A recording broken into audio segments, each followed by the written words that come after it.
ছোটবেলার জীবন হত শান্তি, হত মধুর। আসলে এত ভালোবাসা, এত সুন্দর জীবন বড় হলে নষ্ট হয়ে যায়।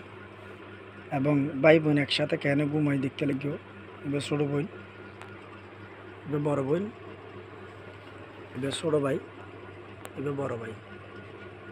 তো আসলে এখন জগৎ কত মধুর।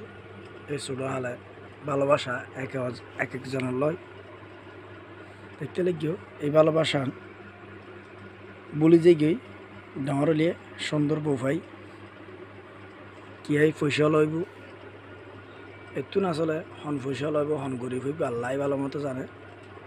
এবং হন সুখ করতে হইব, হন দুঃখ করতে হইব আল্লাহ ভালো মতো জানে। সুখে দুঃখে জীবন হইব এবং মা বাপ মরে যাবই, ফলর জীবন হন্ডিলে আল্লাহ ভালো মতো জানে। এবং আর জীবন হন্ডিলে আছে ছোটো হালে। এবং এখন বড় হইয়ে ভাই বোন হরে গিয়ে ফুরি গিয়ে বোন এক জায়গাত ভাই এক জায়গাত, মা বাপ মারা গিয়ে এবং আর বেলা তা গিয়ে এখন আসলে দুনিয়ায় মানে দুদিনে দুনিয়ে এত সুন্দর জীবন ফেলাই আসলে দুনিয়া তো জাগ করিব।